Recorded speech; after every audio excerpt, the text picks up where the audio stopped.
ఘటోత్కచుడి గురించి యుద్ధంలో బెంగపెట్టుకోవడం కాదు, ఉద్యోగ పర్వంలో ఒకానొకప్పుడు సంజయుడితో మాట్లాడుతూ ధృతరాష్ట్రుడు బెంగపెట్టుకున్నాడు. ధృతరాష్ట్రుడు లెక్క కట్టాడంటే మామూలుగా ఉండదు. తల పట్టుకుని సంజయుడితో అన్నాడు, భీముడి వరకు ఎందుకురా, ఘటోత్కచుడి చాలు, వాడు బ్రతికుండగా నా సైన్యాలు నా కొడుకు ఎలా బ్రతుకుతారు అని అడిగాడు. అంటే ఘటోత్కచుని యొక్క బలం ఎటువంటిదో మీరు ఊహించవచ్చు.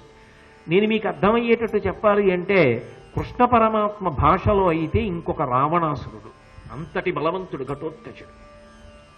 అంత గొప్ప యుద్ధం చేసి మేఘరూపాన్ని పొందాడు. పెద్ద మేఘరూపం పొంది పెద్ద పెద్ద కత్తులు, శూలాలు, బాణాలు పైనుంచి వర్షించాడు. ఆ వర్షంలో తెగటారిపోయారు. కంఠాలు తెగిపోయి, డొక్కలు తెగిపోయి, గుర్రాలు మరణించి కుప్పలు కుప్పల కింద పడిపోయి. కర్ణుడంతటి వాడు అసలు ఎక్కడున్నాడు కొట్టడానికి? కనపడడం అదృశ్య రూపుడు. అంత భయంకరమైన యుద్ధం చేస్తుంటే కౌరవ సైన్యం అంతా కూడా అయిపోయి అసలు ఈ ఘటోత్కచుడు మరణిస్తే తప్ప తెల్లవారడం అన్నమాట లేనేలేదు. అసలు మనం గట్టెక్కడం అన్నమాట, ఇంటికి వెళ్ళడం అన్నమాట లేదు. వాటితో సరి అక్షౌహిణీలన్నీ అని కర్ణుడి దగ్గరికి పరిగెత్తారు. కర్ణా నువ్వేం చేస్తావో మాకు తెలియదు, ముందు ఆ ఘటోత్కచుడిని చంపేసేయి అన్నారు. అనగానే కర్ణుడు ఇక ఆలోచించడానికి అవకాశం లేక ఆయన ఏం చేశాడంటే, ఒకనాడు ఇంద్రుడు తనకి ఇచ్చినటువంటి శక్తి అనబడేటటువంటి ఆయుధం ఉంది. ఇక ఆలస్యం చేస్తే కుదరదు, ఘటోత్కచుడు మరణించి తీరాలి, ఇంతమంది ఆర్తనాదం చేస్తున్నారు, రథం దగ్గరికి వచ్చి ఘటోత్కచుడిని చంపమంటున్నారని శక్తి ఆయుధాన్ని గురి చూసి లాగి గుండెల మీద ప్రయోగించాడు.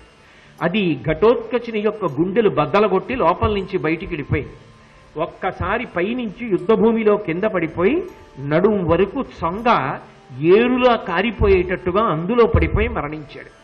పాండవ సైన్యం అంతా కాకావికలై చెల్లాచెదరైపోయింది. అర్జునుడు, భీమసేనుడు, ధర్మరాజు ఇటువంటి వాళ్ళందరూ కూడా తలలు వంచుకుని దుఃఖంతో, బాధతో నిలబడిపోయారు. ఘటోత్కచుడంటే పాండవులకు అంత అండగా నిలబడి యుద్ధం చేసినవాడు. ఘటోత్కచుడు మరణించారని అందరూ ఇంత దుఃఖంతో పాండవ సైన్యం ఒక్క క్షణం పాటు నిలబడిపోతే కృష్ణుడు చేత్తో పట్టుకున్నటువంటి పగ్గాలు తీసి రథం యొక్క నగలుకి కట్టేశాడు. అంటే మరి ఇలా చేత్తో పట్టుకుని ఉండాలి కదా. ఎక్కడ? యుద్ధభూమిలో ఉండగా గుర్రాల యొక్క పగ్గాలు తీసి నొగలు కట్టేశాడు. పాంచజన్యం తీసి గొప్పగా పూరించాడు. ఏదైనా విజయం కలిగితే పూరిస్తారు. ఘటోత్కచుడు చచ్చిపోయాడు. చచ్చిపోతే పూరించాడు. పోని పూరించి ఊరుకోలేదు. ఒక చెట్టు మించి వేలాడుతున్న తీగ మల్లటి గాలికి ఊగితే ఎలా ఊగుతుందో అలా రథంలో 2 చేతులు ఎత్తి నాట్యం చేశాడు. నాట్యం చేసి ఊరుకోలేదు, పాట పాడాడు. పాట పాడి ఊరుకోలేదు, అర్జునుడి దగ్గరికి వెళ్ళి గట్టిగా కౌగిలించుకొని ఆనందపడిపోయాడు. ఆనందపడిపోయి వెన్ను తట్టాడు. ఎంత ఆనందమయ్యా ఇవాళ, ఘటోత్కచుడు చచ్చిపోయాడు అన్నాడు. అర్జునుడికి మతిపోయి, ఏమిటి బావా ఇది, ఘటోత్కచుడు చచ్చిపోయాడని మేమందరం ఏడుస్తుంటే నువ్వు ఈ నాట్యం ఏమిటి, నొగలుకి తీసుకొచ్చి పగ్గాలు కట్టేయడం ఏమిటి, పాంచజన్యం పూరించడం ఏమిటి, పాటలు పాడడం ఏమిటి, నా వెన్ను తట్టడం ఏమిటి, ఆనందపడిపోవడం ఏమిటి, ఘటోత్కచుడు చచ్చిపోయాడని పొంగిపోతున్నావు, ఎవరైనా వింటే ఏమనుకుంటారు? చచ్చే ఘటోత్కచుండు మన సైన్యములెల్ల కలంగి అల్లడం విచ్చుట చూచి మేము వెగనొక్కన వందెదా, ఇప్పుడు ఎమ్మెయిన్ వచ్చే ప్రమోదము ఎట్లు గురువంపు చరిత్రము దక్కి లాఘవంబచ్చువడం చలంగెదు మహాపురుష, ఇది ఏమి చెప్పవే అని అడిగాడు. ఏమయ్యా, ఘటోత్కచుడు మరణించాడా? మన సైన్యాలన్నీ కాకావికలై చల్లాచెదరైపోతున్నాయా? మేమందరమునేమో బాధతో తలలు ఉంచుకొని నిలబడిపోయి ఉన్నామా? అటువంటప్పుడు మా యందు అభిమానం కలిగినటువంటి వాడివి, బంధుప్రీతి ఉన్నవాడివి, నువ్వు కూడా బాధపడ్డం మానేసేసి పెద్దలు ఎలా ప్రవర్తిస్తాలో అలా ప్రవర్తించకుండా ఏదో చిన్న బుద్ధితో ప్రవర్తించేవాళ్ళ ఏమిటి పాంచజన్యం పూరించడం ఏమిటి, నాట్యం ఏమిటి, పాట ఏమిటి, కౌగిలించుకోవడం ఏమిటి, వెన్ను తట్టడం ఏమిటి, సంతోషపడిపోవడం ఏమిటి, ఏమిటి బావా, నాకేం అర్థం కావట్లేదు, ఇందులో ఏమైనా అంతరార్థం ఉందా మహాపురుష చెప్పు అన్నాడు. అంటే అప్పుడు చెప్పాడు, నేను ఏది చేసినా ఉట్టినే చెప్పను, సంతోషపడడానికి ఒక ప్రధాన కారణం ఉంది. కర్ణుడికి ఒక పేరుంది, వైకర్తనుడు అని. ఎందుకని అంటే ఆయన పుట్టినప్పుడు సహజ కవచ కుండలములతో పుట్టాడు.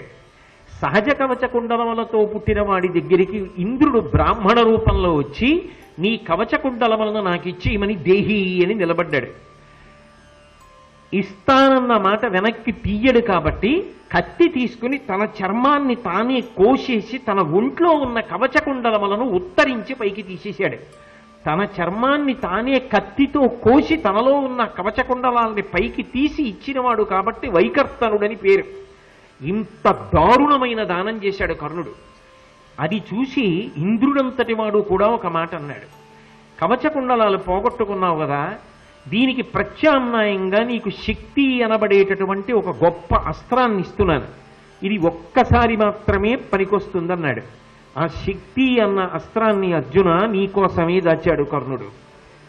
అది ఎప్పుడు వేస్తాడో అని నేను నిద్రపోయింది లేదు, బెంగ పెట్టుకుని ఉన్నాను. నిజంగా శక్తి అన్న ఆయుధాన్ని కర్ణుడు ప్రయోగించి ఉంటే నీ గాంధీవము నా సుదర్శనము కలిపి ఆపవు, ఖచ్చితంగా నువ్వు మరణిస్తావు. నువ్వు మరణించిన నాడు నేను ఉండి ప్రయోజనం లేదు. ఇంతకాలం కర్ణుడికి గుర్తు రాకుండా చేసిన వాడు కృష్ణుడే అని నిర్ధారించవలసి ఉంటుంది. ఇప్పుడు ఘటోత్కచుణ్ణి తప్పించుకోవడానికి మార్గం లేక ప్రయోగించేశాడు శక్తిని. అది ఘటోత్కచుణ్ణి కొట్టేసింది. ఘటోత్కచుడు పోతే పోయాడు, ఇక నిన్ను చంపడానికి అస్త్రం లేదు కర్ణుడి దగ్గర. కాబట్టి కర్ణుడు చచ్చిపోయినట్టే. ఇప్పుడు అయిపోయింది ఇంకా కురుక్షేత్ర యుద్ధం. అందుకే అమ్మయ్యా వాడి దగ్గరున్న శక్తి వెళ్ళిపోయిందని నేను సంబరంతో గంతులేసి నేను వెన్ను తట్టి కౌగలించుకున్నా, చేతులకి పగ్గాలు అడ్డొస్తాయని కట్టేశా. అంతే అనుకుంటున్నావా? జరాసంధుడు, ఏకలవ్యుడు ఇటువంటి వాళ్ళు ఎంత ప్రమాదకరమైనటువంటి వ్యక్తులో ఘటోత్కచుడు కూడా అంతే ప్రమాదకరమైన వ్యక్తి. విష్ణు ద్వేషి, ధర్మద్వేషి, యజ్ఞయాగాది క్రతువులంటే పడవు, ధర్మాన్ని అంగీకరించడు. ఇవాళ మీ మీద ఉన్న మమకారంతో తన యుద్ధం చేసినా రేపు నిజంగా గెలిచిన తరువాత ఘటోత్కచుడు బ్రతికి ఉంటే ఘటోత్కచుణ్ణి చంపడానికి మళ్ళీ నేను ఎంతో పరిశ్రమ చేసి చంపాలి. నీకొక్క మాటలో చెప్పాలంటే బావా వీరొక రావణాసురుడే ఘటోత్కచుడు. అటువంటి వాడు చనిపోయాడు అంటే ఒకే ఒక్క కారణం, ఇంద్రుడి యొక్క శక్తి వలన మరణించాడు. 2 ప్రయోజనములు ఒక్కసారి పూర్తయిపోయాయి. ఇటు ఘటోత్కచుడు పోయాడు, అటు కర్ణుడి చేతిలో శక్తి పోయింది. ఇంత గొప్ప సందర్భం జరిగితే, ధర్మం నిలబడితే, నాకు పని తగ్గిపోతే, నువ్వు బతికేస్తే నాకు ఆనందం కాకపోతే ఏముంటుంది? అందుకే పాంచజన్యం ఊదాను, పాట పాడాను, నృత్యం చేశాను, కౌగులించుకున్నాను, వెన్ను తట్టాను, తప్పేం బావా అని అడిగాడు. అమ్మ నాయనో మహానుభావా, నీకు తెలుస్తుంది తప్ప మాకెక్కడ తెలుస్తుందయా, నీ యొక్క లీలలో అమోఘములు కృష్ణ అని చెప్పి అర్జునుడు కూడా సంతోషించాడు. ఏది ఏమైనప్పటికీ ఒక మెరుపు ఘటోత్కచుడు.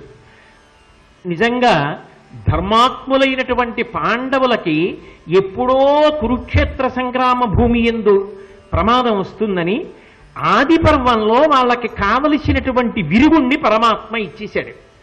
ఆది పర్వంలో వాళ్ళకి ఇంకా పెళ్లిళ్ళు కాకుండా బ్రహ్మచారులుగా ఉండగా వాళ్ళ ధర్మానుష్ఠాన బలానికి సంతసిల్లి పరమేశ్వరుడు అనుగ్రహించి ఘటోత్కచుని యొక్క జననమును అనుగ్రహించాడు. హిడింబయందు ఘటోత్కచుడు పుట్టి ఉండకపోతే శక్తి అస్త్రము వలన అర్జునుడు ఏమై ఉండేవాడో కృష్ణుడే బెంగబెట్టుకున్నాడు. అంటే ఇక మనబోటిగాలం ఏమని దాని మీద నిర్ణయం చెయ్యగలం? భగదత్తుణ్ణి కొట్టాడన్నా, భీముణ్ణి కాపాడాడన్నా, అర్జునుణ్ణి రక్షించాడన్నా, శక్తి అస్త్రం చేత ఘటోత్కచుడు పడిపోయాడు అన్నా నిజంగా ఇంతకన్నా ప్రబల సాక్ష్యం ఏముంటుంది? అందుకే నిరంతరము ధర్మమునందు ఎవరు అనురక్తులై ఉంటారో వాళ్ళకి పరమాత్మ యొక్క విశేషమైనటువంటి కృప సదా తోడుగా ఉంటుంది. వాళ్ళు అన్ని ఆపదల నుంచి గట్టెక్కుతారు అనడానికి తిరుగులేని నిదర్శనమే ఈ Hidimba Ghatotkacha. If you like this video, hit the like button. For more videos, subscribe to our channel. If you have learned anything from this video, comment down below. Subscribe.